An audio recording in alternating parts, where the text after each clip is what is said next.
DTM versus evidência científica. Quão confiável ela é?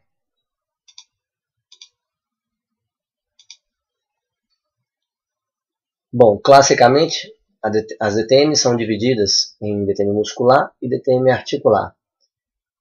E seus subgrupos. DTM muscular com os subgrupos de desordens musculares, sendo a dor miofacial e a dor miofacial com limitação da abertura de boca. O grupo 2 com deslocamento de disco com redução, sem redução com limitação da abertura. Deslocamento de disco sem redução e sem limitação. E o grupo 3 que seria as artralgias, osteoartrite e osteoartrose da ATM.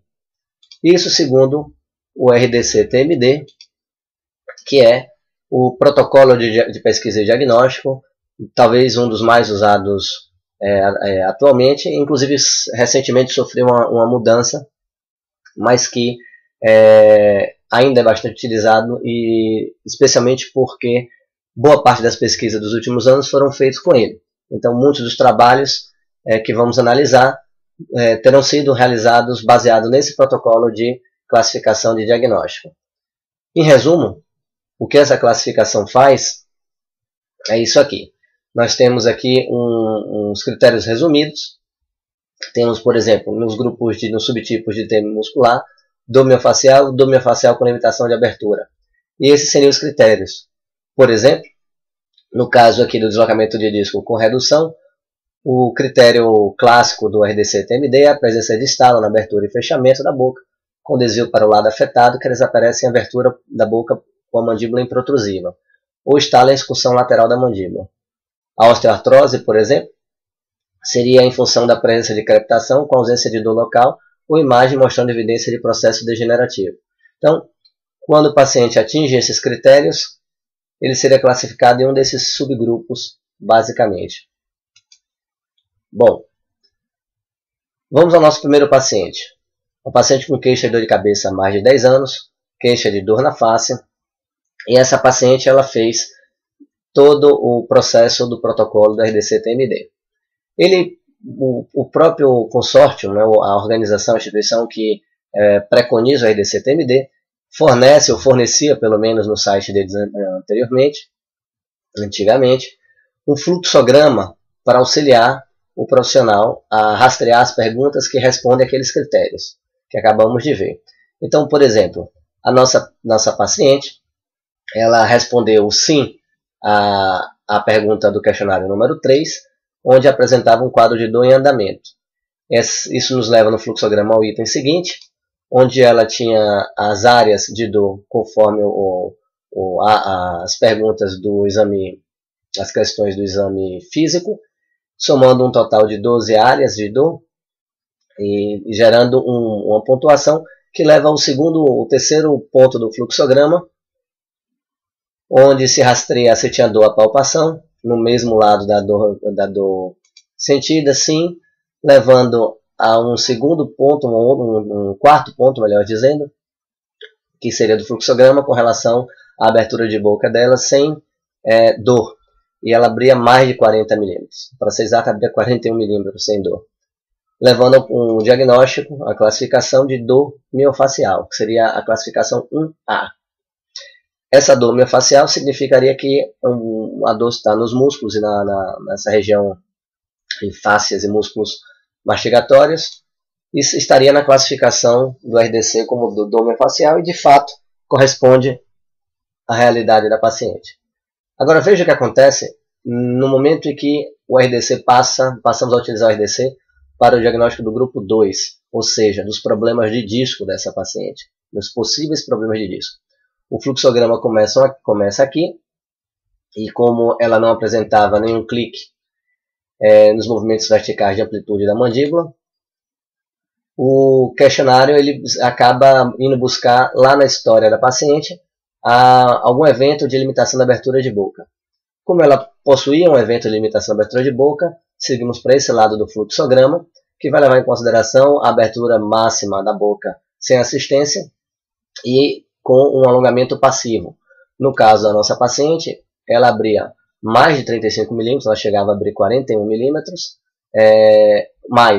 chegava a abrir 50 milímetros, 41 milímetros era sem dor, mas tolerando a dor ela conseguia forçar sozinha e abrir um pouco mais. 50 milímetros, de igual maneira já estaria aqui atendendo esse critério, e com o alongamento ela chega a 60, ou seja, tinha mais de 10 milímetros, mais 10 milímetros de alongamento. Então, caía nesse segmento, né?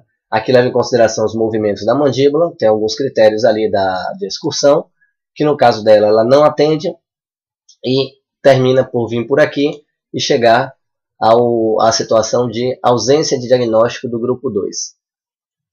Ora, essa é a ressonância dessa paciente. Aqui o côndilo com uma deformidade extrema, que não seria levado em consideração no questionário. Está aí a fossa. Aqui se encontra em azul o disco articular, completamente deslocado e deformado. Nesse caso, o protocolo de diagnóstico errou feio, errou muito, o que seria considerado um falso negativo. Paciente número 2, queixa principal, dor de cabeça e desvio no queixo. Curiosamente, essa dor de cabeça atendia todos os critérios para a dor de cabeça do tipo tensional, crônica diária da classificação internacional de cefaleia. E ao proceder o exame físico e anamnese conforme o protocolo RDC-TMD, não se encontra nenhuma das características que levaria ela a uma DTM. Por exemplo, a palpação muscular não tinha dor nenhuma. Também ausência de dor ao movimentar a mandíbula. Ausência de ruídos articulares, nem estalo, nem crepitação. Sem desvio significativo da abertura ou fechamento da boca. Sem histórico de travamento. Sem limitação de movimentos da mandíbula. Sem dor articular. Conclusão, para todos os efeitos, segundo o RDC-TMD, essa paciente não tem DTM. Só que essa é a ressonância dela. Nessa ressonância, temos aqui um côndilo com erosões superficiais na região cortical, com reabsorção aqui em cima, e um disco completamente degenerado e deslocado para o anterior. Um processo degenerativo, inclusive, bastante avançado, que explica o desvio no queixo dela para a esquerda, porque o lado direito dela estava bem mais íntegro, o lado esquerdo com um processo degenerativo intenso, gerando uma assimetria de face. Agora, qual que é o detalhe? O detalhe é que você pode se perguntar, mas Marcelo, esses são dois casos isolados. Não, não são dois casos isolados. Os próprios autores do grupo ligado ao RDC-TMD, como Robach, Schiffman, Trulov, apresentaram em 2007, no encontro da IADR, esse estudo de validação do RDC, que em realidade falhou, mostrando que para os critérios de sensibilidade e especificidade de 70% e 90%, o único critério que foi válido foi o de a palpação da parte musculatura facial com limitação da abertura de boca. Para todo o restante, inclusive os de desarranjo interno com redução, sem redução, todos os critérios foram não válidos. E estamos falando do mesmo questionário. Então observe que não são dois casos isolados. Isso é uma realidade.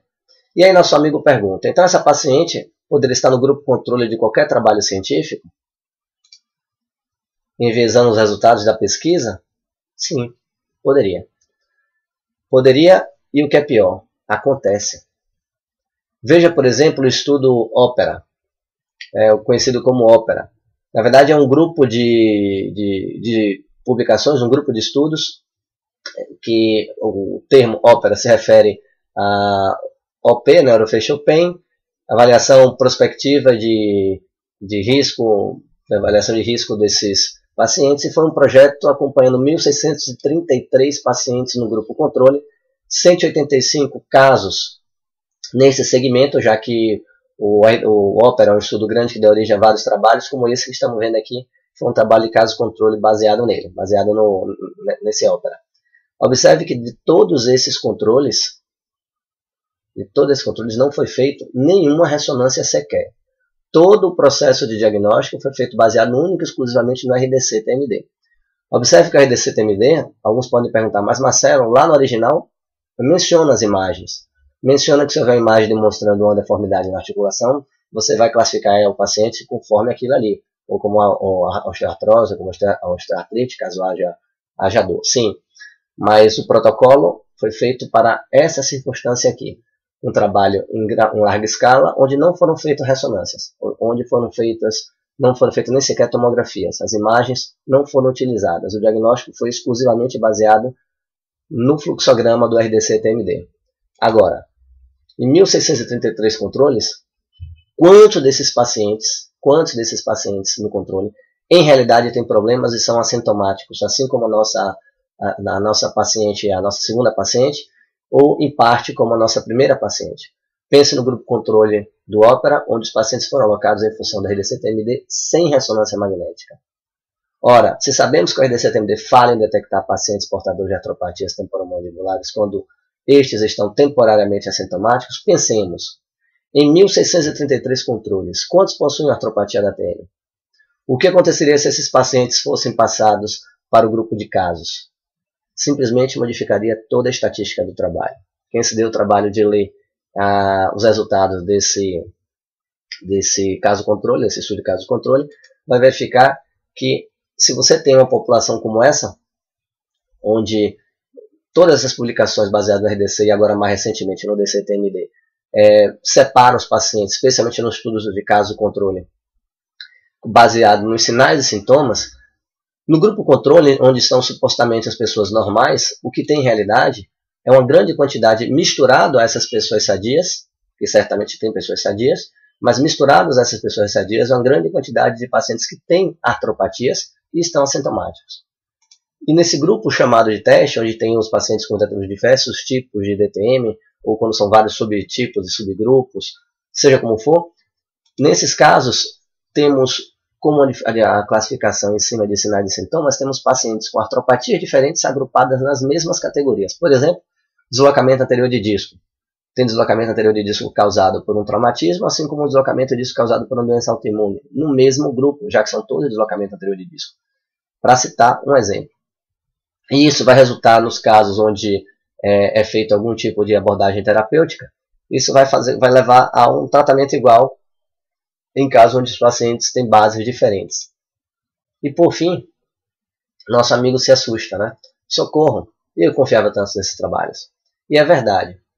E como tem sido veiculado na mídia algumas vezes, deixo aqui um pensamento do Isaac Asimov. Eu acredito em evidência. Eu acredito em observação, mensuração e raciocínio, confirmado por observadores independentes. Eu acreditarei em qualquer coisa, não importa quão louco e absurda pareça, se houver evidência para isso.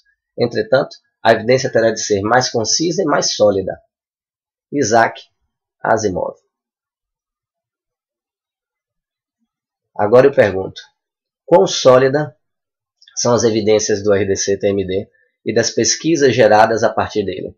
E de todas as premissas e pseudo-verdades que repetimos sem pensar, baseadas em estudos que não são tão sólidos assim. Premissas como DTM é autolimitante, deslocamento de disco sem dor não é problema, que estalo sem dor não é problema. Ora, a nossa paciente número 2 possuía estalo, ou melhor, não possuía estalo, não possuía nenhum dos sinais e sintomas típicos de DTM, mas o processo degenerativo na articulação dela estava resultando em uma assimetria de face e que quase a levou a uma cirurgia ortognática. Agora eu pergunto, como é que vamos classificar a situação dela? Se pelo RDC-TMD diz que não tem nada e entraria no grupo controle de qualquer caso. Bom, deixo aqui esse pensamento e voltemos a raciocinar mais, medir mais e buscar as evidências realmente lógicas, científicas e que façam sentido. Até a próxima.